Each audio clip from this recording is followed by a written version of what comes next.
The shrieking cry of the alarm was the first thing to break the peace of the celestial palace. It was a sound that did not belong there. For 1,000 years, the home of the Caliph Empress had known only the soft sounds of water in the gardens and the gentle hum of starships coming to pay respect. Now the air was filled with the sharp, angry sound of energy weapons firing. Jin, a human soldier, felt the vibration of an explosion through the soles of his boots. The beautiful floor, which looked like polished white stone with veins of blue light, trembled. He stood at his post in a wide hallway, his grip tight on his rifle. All around him the scene was falling into chaos. He was part of a small group of human soldiers. Their job was to help the royal guards to be extra security. It was supposed to be an easy job, a show of friendship between humans and the powerful Caliph Empire. No one ever thought the palace would actually be attacked, but it was under attack. From the inside, Jin's communication device in his ear crackled to life. It was the voice of his human commander. "All UED personnel, this is a full retreat. The situation is lost. Fall back to the evacuation shuttles in the main courtyard. This is not a request. This is a direct order." Through the large arched windows, Jin could see the bright streaks of shuttles lifting off into the dark sky. They were leaving. The humans were cutting their losses and running. Jin's training told him to move, to follow the order, to run for the shuttle and get off this dying alien palace. But his feet felt stuck to the floor. He looked down the grand hallway towards the great doors of the throne room. That was where the heaviest fighting was. The royal guards in their shining silver armor were making their last stand. They were fighting against other Caliph, courtiers in fine robes and soldiers wearing the new red armbands of the traitors, led by Chancellor Day. Jin saw Captain Su. Su was the leader of the royal guards. He and Jin had worked together for months. They were not close friends, but they had a respect for each other. Su was a professional, a serious and honorable soldier. Now Su was fighting for his life.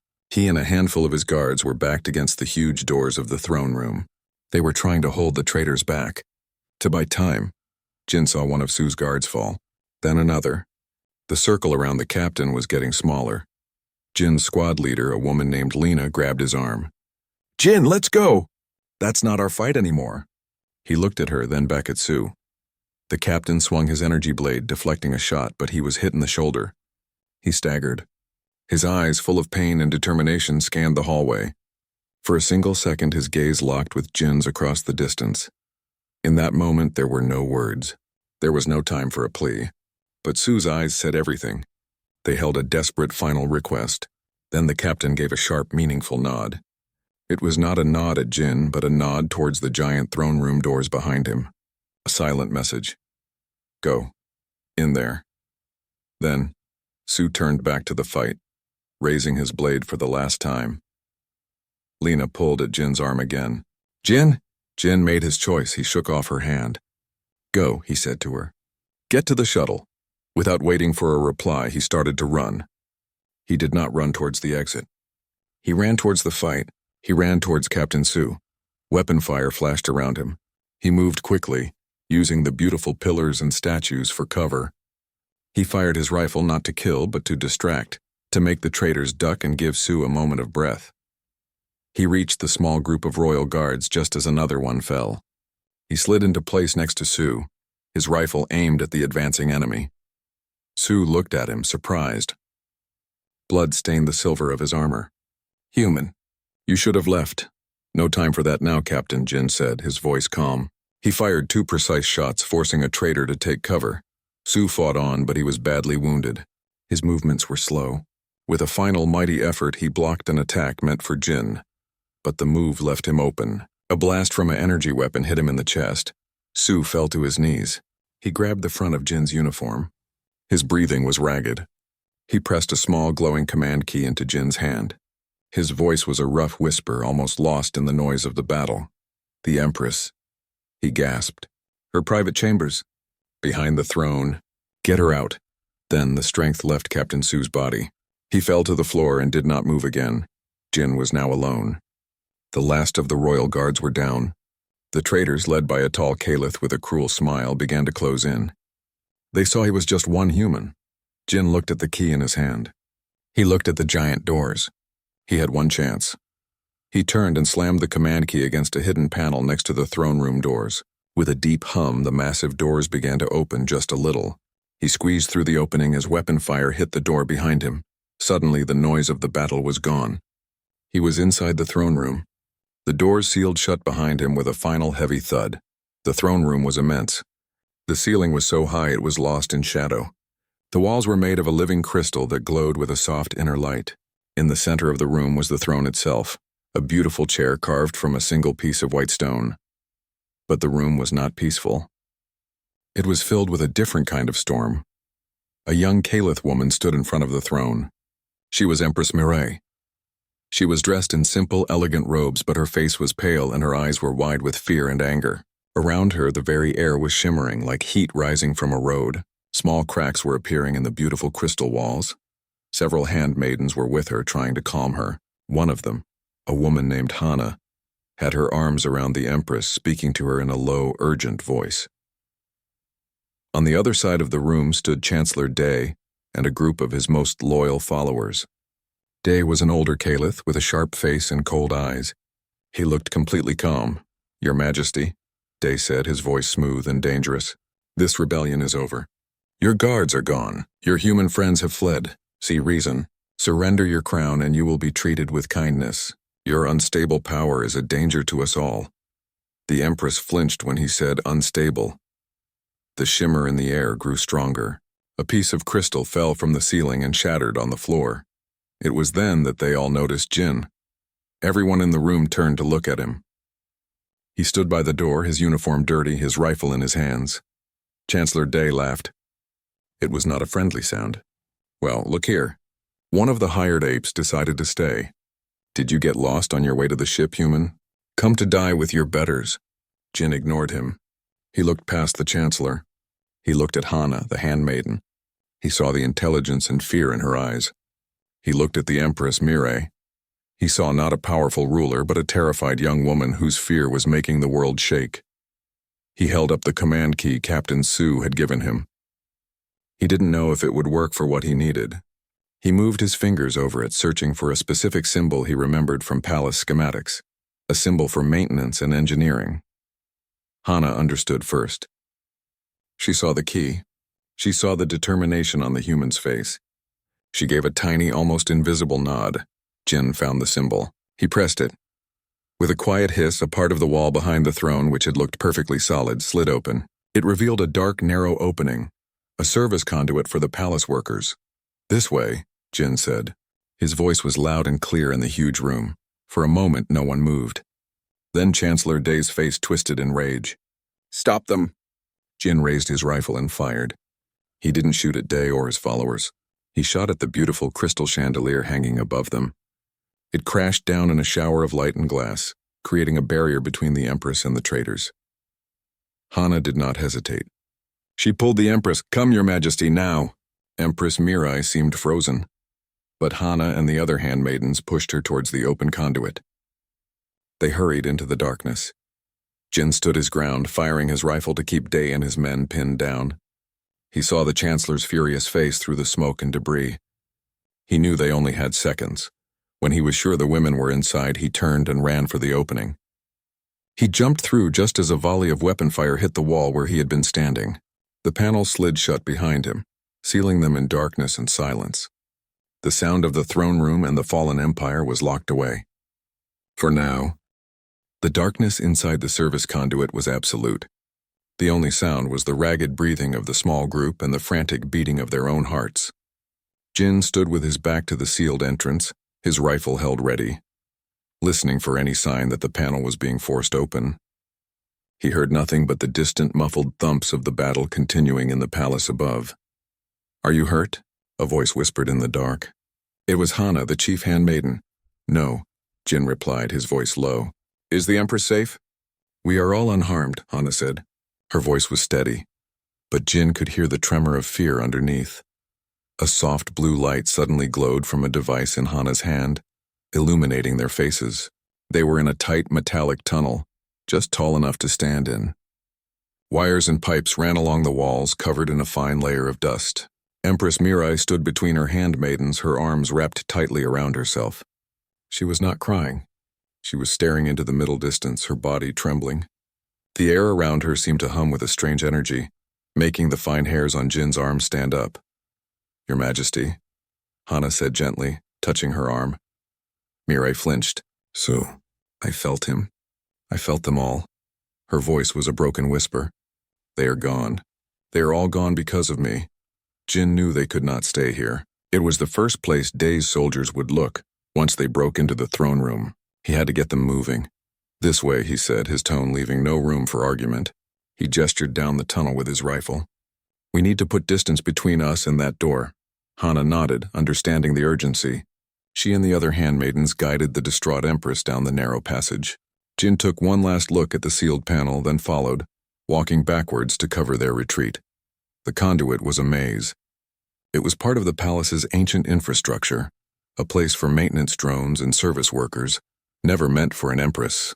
They walked for what felt like a long time, their footsteps echoing softly in the metal tube.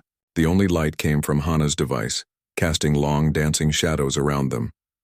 Jin kept his senses alert, listening for any sound of pursuit. His mind was working, recalling the basic layout of the palace he had studied during his security briefing. These service conduits were supposed to connect to all the major sections, including the lower hangars. After several turns, they came to a junction. 3 different tunnels branched off into the darkness. "Which way?" Hana asked, turning to Jin. In the blue light, her face was pale but composed. Jin closed his eyes for a second, picturing the map. "Left," he said firmly. "The left tunnel should lead towards the lower levels. There are old hangars there. Decommissioned ones. Day's forces will be focused on the main landing bays." They took the left tunnel. The air grew colder and the dust thicker. They passed sealed hatches and forgotten control panels. The Empress had begun to walk on her own, but she was silent, lost in her grief. The strange pressure in the air around her had not lessened.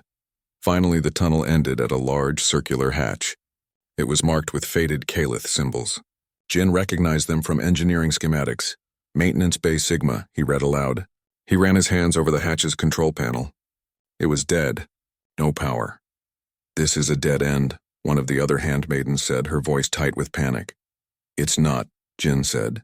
He slung his rifle over his shoulder and used his combat knife to pry open the panel's faceplate. Inside was a mess of wires and crystalline circuits. "These old bays have a manual backup for situations like a power failure."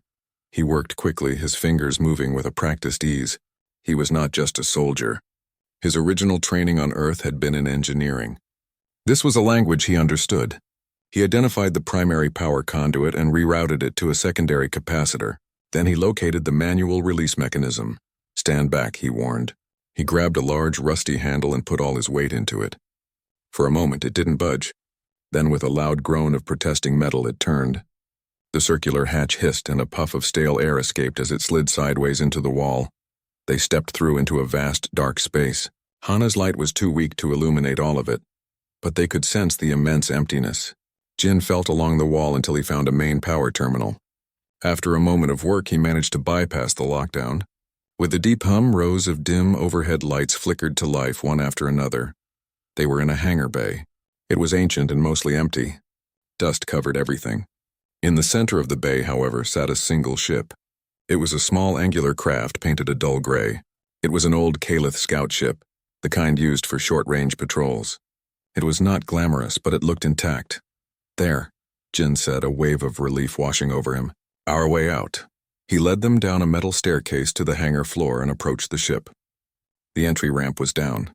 As they got closer, the Empress suddenly stopped. She looked up at the ship, then back the way they had come. "My people," she whispered.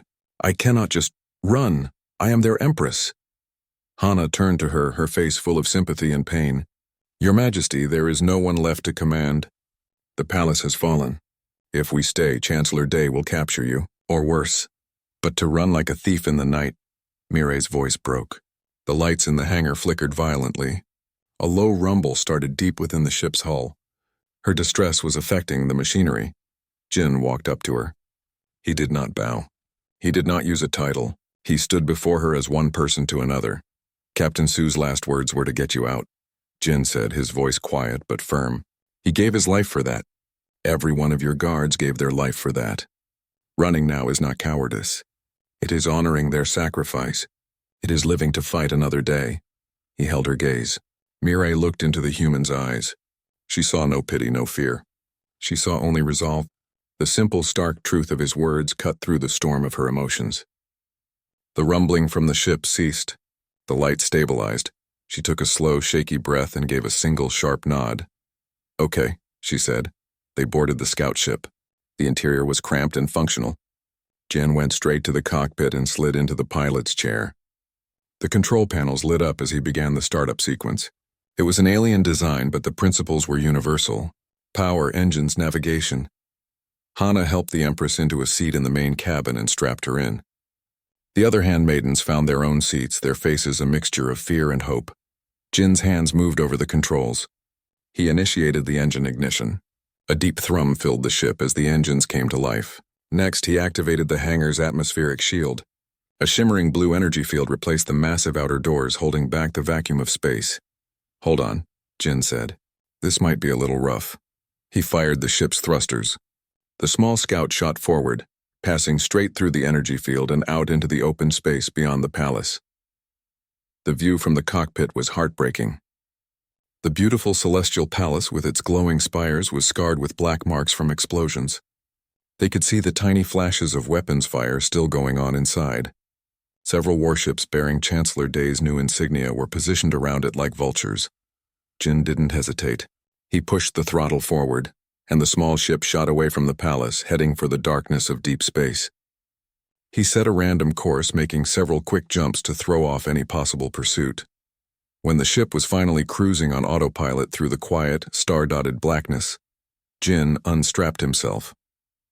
He walked back into the main cabin. Hana and the other handmaidens were tending to the Empress, who was sitting perfectly still, her hands clenched in her lap. She was looking at nothing. Jin stood there for a moment, unsure of what to do or say. He was a soldier, not a courtier. He had done his job. He had gotten her out. But now, in the silence of the ship, the reality of their situation was settling in. They were alone. The Empire had fallen. They had no army, no allies, and a massive bounty was probably already on their heads. He had stayed when everyone else had left. But now he realized the hardest part was just beginning. The silence inside the small scout ship was heavy and deep. It was not a peaceful silence. It was the silence that comes after a great noise, when the ringing in your ears is the only thing left. The hum of the engines was a constant low sound, but it did nothing to fill the empty space between the people on board. Empress Mirai sat in a chair in the main cabin. She had not moved since they jumped into the darkness of space. Her eyes were open, but she was not seeing the gray metal walls of the ship. She was seeing the throne room. She was seeing the faces of her guards. She was feeling their deaths like echoes in her mind. Hana, the chief handmaiden, brought her a cup of water. "Your Majesty, please." "You must drink." Mirai took the cup but did not lift it to her lips. Her hands were shaking. The water in the cup began to tremble, forming little waves. The lights in the cabin flickered. "I felt him die, Hana," Mirai whispered. Her voice was hollow. "Captain Su, I felt his pain. And the others. So many others. It was like stars going out one by one." Hana knelt beside her, her face full of worry. "I know, my lady." "I know." In the cockpit, Jin watched the sensor screens. They were alone in this empty part of space. For now, they were safe. But he knew that would not last. A ship needed fuel. People needed food and water. They could not run forever. He got up and walked into the main cabin. He saw the Empress sitting there, lost in her grief. He saw the fear on the faces of the handmaidens. He knew this could not continue. A leader who was broken could not lead, and right now they needed a leader. He went to the small storage area and found the ship's supply locker. He took out a nutrition bar and a water pouch. He walked over to Mirai and held them out to her. "You need to eat," he said. His voice was not gentle, but it was not unkind. It was practical. Mirai looked up at him. Her eyes were wide and full of a storm. "How can I eat?" she asked. "How can I do anything when my world is gone?" "The same way I do," Jin replied. "One bite at a time. Your body needs fuel. If you become weak, you are no good to anyone." He stood there, holding out the food and water, not moving. It was a simple, stubborn act. Mirai stared at him for a long moment. Then slowly she reached out and took the bar and the water. She opened the bar and took a small bite. She chewed slowly without tasting it, but she ate. Jin gave a small nod. Then he turned to Hana. We need to find a place to land. This ship cannot stay in space forever. We need supplies. Hana looked uncertain. Where can we go? Chancellor Day will be looking for us everywhere. There are places, Jin said. Old places. Forgotten places. He went back to the cockpit and began to search the ship's navigation computer. He looked for star systems that were not important.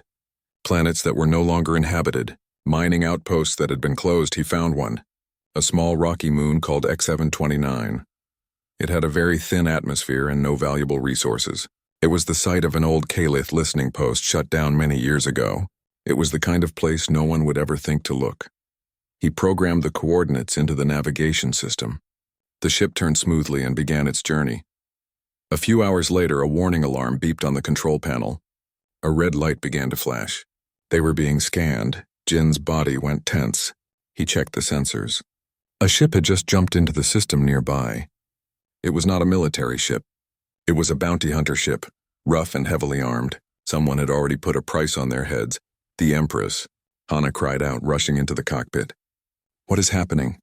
We have company, Jin said, his hands flying over the controls. Strap yourselves in. He pushed the engines to full power, trying to run. But the scout ship was old and not built for speed. The bounty hunter ship was faster. It closed in on them quickly. A loud voice came over the communication system. Unidentified Calith scout vessel. Power down your engines and prepare to be boarded. You have something very valuable on board. Do not make us destroy you. Mirai heard the voice from the main cabin. The fear she had been holding back suddenly broke through. It was too much. The betrayal, the running, and now this. A wave of pure panic washed over her. Her psionic power, which had been simmering under the surface, erupted. It was not a controlled thing. It was a raw explosion of energy born from fear and despair. The lights in the ship went out, then came back on, flashing wildly. The engine hum became a high-pitched whine. Control panels sparked and smoked. The ship shuddered violently. We're losing power, Jin shouted, fighting with the controls. The ship was not responding. It was being torn apart from the inside by her pain. Hana tried to hold on to Mirai. Your Majesty, please. You must stop. You will kill us all. But Mirai was not listening. She was trapped in her nightmare. The air around her crackled with invisible energy. The metal of the ship groaned under the stress. Jin unstrapped himself from his chair. The ship was shaking so hard it was difficult to walk. He stumbled into the main cabin. He saw the Empress, her eyes glowing with a soft light, her hair floating around her head as if she were underwater. The very air was thick and hard to breathe. He knew what was happening. He had heard stories of her power, but he had never seen it like this. It was wild. It was destructive. It was going to tear the ship into a million pieces. He knew he had to stop her.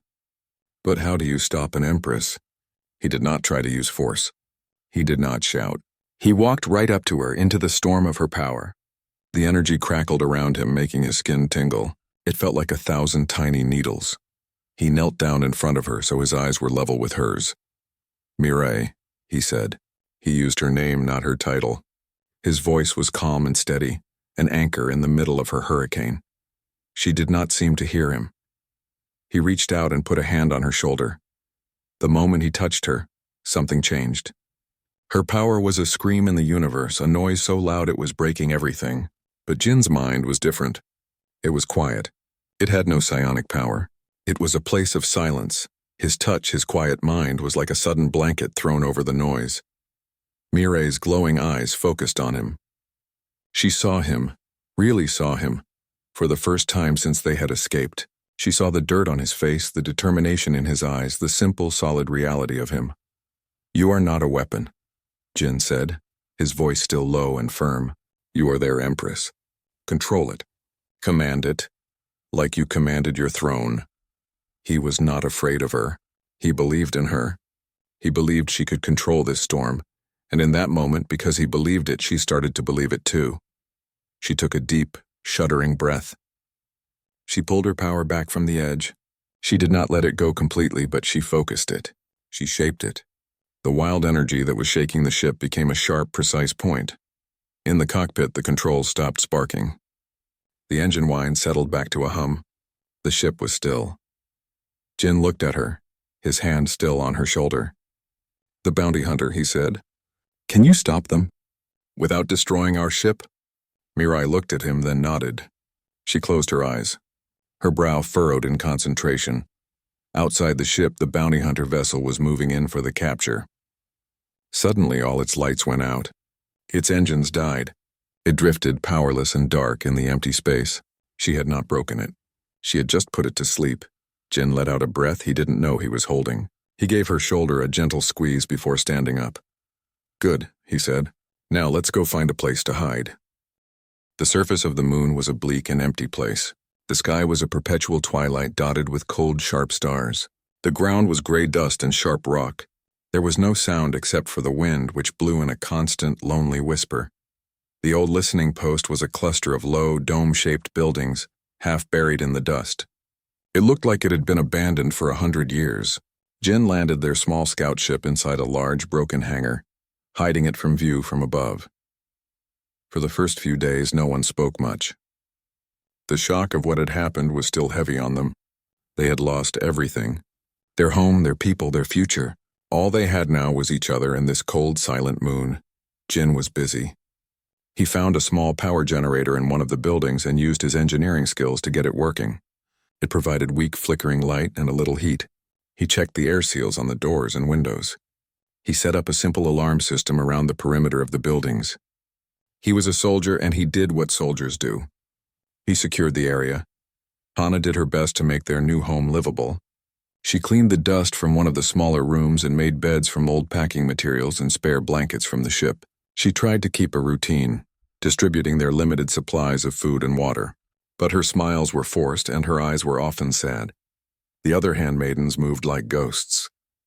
They did what Hana asked, but they had no hope in their hearts. They were waiting for the end. Empress Mirai was the most changed. She sat for hours staring at the gray wall of the room they had given her. She did not cry. She did not speak. She just sat, wrapped in a silence that was deeper than the silence of the moon. The powerful psionic energy that had surrounded her was gone.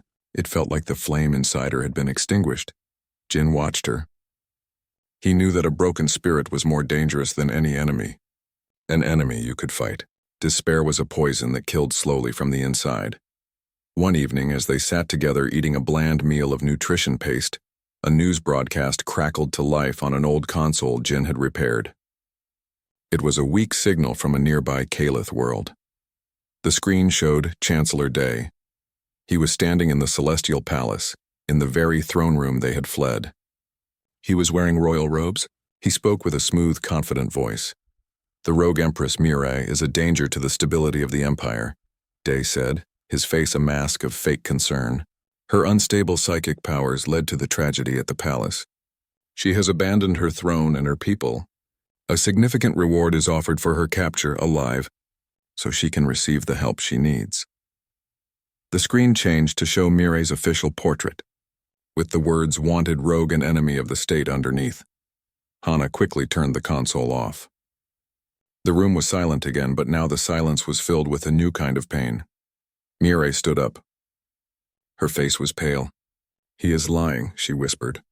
"He took everything from me, and now he tells my people that I am the monster." She walked to the door and looked out at the barren landscape. "They will believe him. Why would they not? He is there in my palace. I am here, in the dust." That night, a dust storm blew across the moon. The wind howled like a dying animal against the buildings. Jin was making his rounds, checking the seals on the doors, when he heard a sound from Mirai's room. He found her standing in the middle of the room, shivering. The temperature had dropped sharply. She had given her only extra blanket to one of the handmaidens who was feeling ill. Jin did not say a word. He took off the thick military jacket he wore over his uniform. He walked over and draped it around her shoulders. Mirai looked at him, surprised. The jacket was too big for her, but it was warm. "Why are you doing this?" she asked, her voice quiet. "You are a human. Your people left. You do not have to be here. You could have been safe." Jin thought for a moment. "A good soldier finishes the mission," he said simply.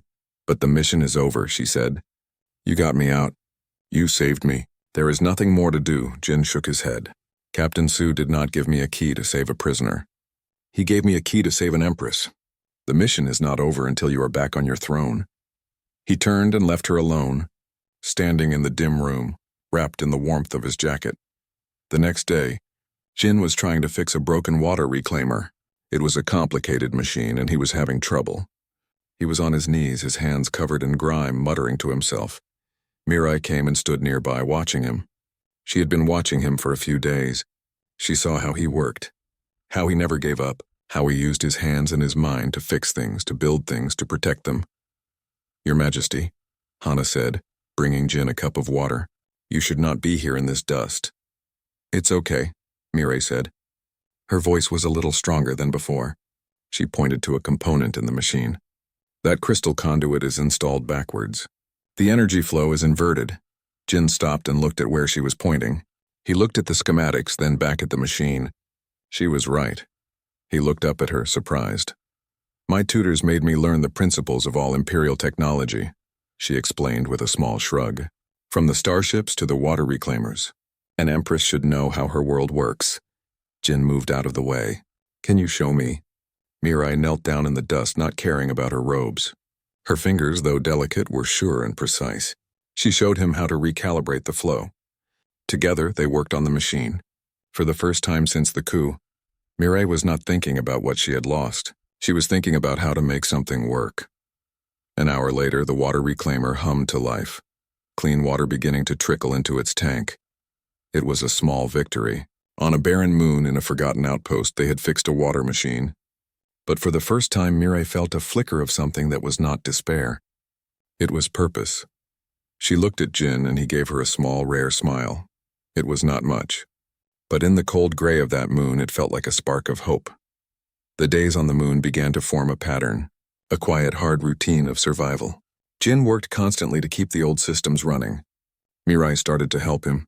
She knew more about the Calith technology than he did, and together they became a good team. He had the practical skill with tools. She had the knowledge of how everything was supposed to work. The deep silence that had surrounded her began to lift. She started talking more, mostly about technical things. She still did not speak of the palace or her lost life. That pain was still too fresh. But she was no longer just sitting and staring at the wall.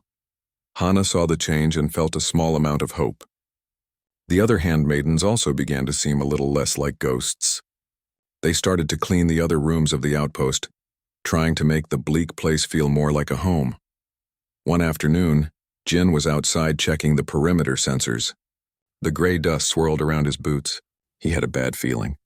The air felt different. He couldn't explain it, but his soldier's instincts were telling him that something was wrong. He went back inside and went straight to the makeshift communications console he had built from old parts. He scanned the nearby space. For a long time, the screen showed nothing. Then a small blip appeared, a ship. It was approaching the moon, and it was not following any standard flight path. It was moving with purpose. "We have company," Jin said, his voice tight. The calm that had settled over the outpost shattered. Hana and the other handmaidens gathered around Mirai, their faces filled with fear. "Can we run?" Hana asked. Jin shook his head. "Their ship is bigger and faster. They would catch us before we could even break orbit." He picked up his rifle. "Get to the back room. Barricade the door." The handmaidens hurried to obey, but Mirai stood her ground. "I will not hide while you fight my battles," she said. Her voice was quiet, but there was a new strength in it. "This is not a battle we can win with weapons," Jin said, looking at her. "There are too many of them. But we might be able to hide. The outpost is big. They will have to search it." He could see she wanted to argue, but Hana gently took her arm. "Your Majesty, please." "He is right." Reluctantly, Mirai let herself be led to the deepest part of the outpost, a reinforced storage room. Jin sealed the door behind them. He then turned off all the lights and found a hidden spot behind a bank of dead computer servers. He waited. He didn't have to wait long. He heard the sound of a ship landing roughly just outside. Then the main door was blown open with a loud bang. Heavy footsteps echoed in the empty hallways. There were at least 6 of them. They were a rough-looking group, a mix of different alien species. Bounty hunters. They were armed with heavy blasters and wore scarred armor. "Spread out." Their leader, a large, scaly creature, growled. "The signal came from here. The Empress is worth a fortune alive. Find her." Jin knew his rifle would be useless against their armor. His only chance was to stay hidden and pick them off one by one if he could. He moved silently through the shadows, his heart pounding. He managed to get behind one hunter who had strayed from the group. He struck quickly and quietly, disabling the man. But as he moved to hide the body, another hunter turned the corner. "There he is! The human!" the hunter shouted, raising his blaster. Jin fired first. The shot hit the hunter in the shoulder, but it wasn't enough to stop him. A loud alarm blared through the outpost. The rest of the hunting team now knew where he was. A fierce firefight began. Jin was outnumbered and outgunned. He was forced to fall back, moving deeper into the outpost, drawing them away from the room where Mirai was hidden. He fought well, using his knowledge of the layout to his advantage, but it was a losing battle. He was cornered in a dead-end corridor. Back in the storage room, Mirai could hear the sounds of the fight. She could feel Jin's focused determination, and then his sharp spike of pain as a blast grazed his arm. The fear of the handmaidens was a thick fog around her. She remembered the throne room. She remembered the feeling of being powerless as her guards were cut down around her. The old terror began to rise in her throat. The air in the small room began to hum. The metal walls started to vibrate. "No," Hana whispered, clutching her arm. "My lady, you must control it." But Mirai was losing control. The memory of the coup mixed with the sound of Jin being hunted. It was too much. The pain, the anger, the fear, it was a storm inside her, and it was about to break loose. The lights in the room exploded in a shower of sparks. The very structure of the outpost groaned. In the corridor, Jin heard the sound. He knew what it was. He had seen it on the ship. If Mirai lost control now, she would bring the entire mountain down on top of them, killing everyone, including herself and her handmaidens. He made a decision. He threw his rifle to the ground. He stepped out from his cover, his hands in the air. The bounty hunters, who had been about to fire, paused in surprise. "I surrender," Jin shouted. "The Empress is in the central control room. I'll take you to her. Just don't shoot," the scaly leader laughed. "Smart human. Lead the way." They grabbed him and pushed him forward. Jin led them not towards the control room, but directly towards the storage room where Mirai was. He needed to get to her. When they reached the sealed door, the air was crackling with energy. The hunters felt it too, and they looked nervous. "She's in there," Jin said. The leader nodded to one of his men, who placed the explosive charge on the door. The blast blew the door off its hinges. Inside, the scene was one of chaos. Hana and the other handmaidens were crouched on the floor. In the center of the room stood Empress Mirai. Her eyes were glowing with a fierce white light. Pieces of metal and rock were floating in the air around her. A terrifying power was building, ready to explode. The bounty hunters raised their weapons, but they were frozen by the sight. Jin didn't hesitate. He shoved the hunter holding him aside and walked straight into the storm. "Mirai," he yelled, his voice cutting through the psychic noise. She didn't seem to hear him. The energy around her was wild, destructive. It was the same as on the ship. Jin didn't stop. He walked right up to her into the heart of the storm. The floating debris swirled around him. The power felt like lightning on his skin. He reached out and put his hands on her shoulders. She flinched, her glowing eyes snapping to his. "Look at me," he said, his voice firm but calm. "You are not that scared girl in the throne room anymore. You are the Empress. This is your power. You command it. You do not let it command you." He stood there, solid and real, his hands on her shoulders, his eyes locked on hers. He was an anchor in the madness. His quiet human mind was a shelter from the storm. The wild light in her eyes began to soften. The terrifying energy slowly receded, pulling back from the edge of destruction. She was still full of power, but now it was focused. It was under her control. She looked at Jin, then at the bounty hunters who were still aiming their weapons, too stunned to move. She didn't scream. She didn't wave her hands. She simply looked at them. A wave of pure, silent force shot out from her. It did not break the walls. It did not shatter the ceiling. It hit each of the 6 bounty hunters like an invisible hammer. Their weapons clattered to the floor. Their eyes rolled back in their heads and they collapsed unconscious. The room was silent. The floating pieces of metal dropped to the floor with a clatter. The storm was over. Mirai was breathing heavily, but she was standing tall. She was in control. Jin looked at the unconscious hunters, then back at her. He gave a slow, respectful nod. "You commanded it," he said. The silence after the fight was different from the silence before. Before it had been the silence of hiding, of fear. Now it was the silence of strength. The unconscious bodies of the bounty hunters were piled in a corner, securely tied up with cables Jin had found. The immediate danger was over. Empress Mirai stood in the middle of the room. She looked at her hands, then at the men she had defeated without touching them. A new understanding was dawning in her eyes. Her power was not a curse. It was not something to be afraid of. It was a part of her, and she could control it. She could use it to protect, not just to destroy. Jin watched her. He saw the change in her posture, in her face. The last pieces of the scared girl were gone, replaced by the ruler she was born to be. "We cannot stay here," Mirai said. Her voice was clear and sure. It was the voice of an empress giving an order. "This place is known now. More will come." Hana looked at her, a new respect in her eyes. "But your majesty, where can we go? The whole galaxy is looking for us." Mirai turned to Jin. "The bounty hunter's ship. Is it usable?" Yima nodded. "It's old, but it's armed and has a longer range than our scout." "It will do." "Good," Mirai said. "Then we will take it." They gathered their few belongings. Jin found medical supplies on the hunter's ship and treated the burn on his arm. Then they loaded the unconscious hunters into their own old scout ship. Jin set the ship's computer to fly on autopilot to a nearby inhabited planet, where the hunters would be found. He did not want their deaths on his conscience or on Mirai's. Soon they were aboard the bounty hunter's vessel. It was not beautiful. It smelled of old leather and engine fuel. But it was powerful. Jin sat in the pilot's seat, with Mirai in the co-pilot's chair beside him. Hana and the others were in the main cabin. Jin began the launch sequence. "Where to?" he asked. Mirai was quiet for a moment, looking out at the stars. "We are not running anymore," she said finally. "It is time to fight back. But we cannot fight Chancellor Day with weapons. He controls the army. We must fight him with the truth." She turned to the communication console. It was much more powerful than the one on their old ship. "I need to send a message. To all the Kalith worlds, to every ship that will listen." Jin looked at her. "They think you are a rogue. A monster. They might not listen. They will listen to their Empress," Mirai said, her voice firm. "And they will see that I am not alone." She began to record. She did not sit on a throne. She sat in the simple chair of the ship, with the cold light of the stars behind her. Jin stood slightly behind her to one side.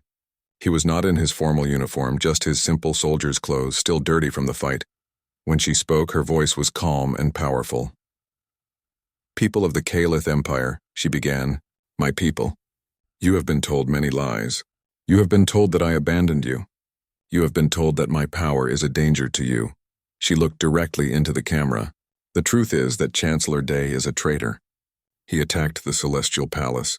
He murdered your loyal guards, brave soldiers like Captain Su, who died protecting their Empress. He took the throne by force and by blood." She paused, letting the words sink in. "He calls me unstable. He calls me a monster. But he is the one who brought violence to our home. He is the one who rules through fear." She gestured to Jin beside her. "When everyone fled, when it seemed all was lost, one person remained. A human soldier who owed our empire nothing. He stayed because it was the right thing to do. He represents the loyalty and courage that Day has tried to destroy." Mirai's voice grew stronger, filled with a passion that was real and true. "I did not abandon you. I am here. I am your Empress. And I am not asking you to die for me. I am asking you to stand with me, to believe in the empire we built together, an empire of peace and light, not of lies and fear." She finished her message. "To those who are still loyal, I say this. The fight is not over. The true Empress has not fallen. I am coming home." She ended the recording. For a moment, no one spoke. Then Jin reached over and pressed the button to send it. The message began to broadcast, shooting out across the galaxy at the speed of light. They did not have to wait long for an answer. Within hours, the communication console began to light up. Messages started to pour in, not from Chancellor Day, but from the outer worlds, from ship captains, from ordinary people. A grizzled old general who had served Mirai's father appeared on the screen. "The Third Fleet declares for Empress Mirai. We stand with our true ruler." Then, a governor of a mining planet. "The Vega system recognizes only Empress Mirai. We will not bow to a traitor." Another message from a group of civilian freighters. The Merchant Guild offers its ships to the Empress. We remember the peace of her rule. One by one the voices came. They were the voices of people who had been silent, who had been afraid but who now saw a spark of hope. They saw their Empress not as a monster but as a leader, and they saw the human soldier standing beside her, a symbol of unwavering loyalty. Mireille watched the messages, her eyes shining with tears she did not let fall. She was not alone. Her people had not forsaken her. She turned to Jin, the soldier who had stayed when everyone else left. The man who had been her protector, her anchor, and now her strongest ally. "Jin," she said, "it is time to go to war." Jin looked at the star map. He plotted a course for the edge of the core systems where the loyal Third Fleet was waiting for them. "As you command, Your Majesty," he said. He pushed the throttle forward. The bounty hunter's ship, now a ship of hope, surged forward, heading towards the gathering fleet, heading towards the future. The Empress had returned, and she was not coming as a fugitive. She was coming as a queen, and the man who had saved her would be right by her side.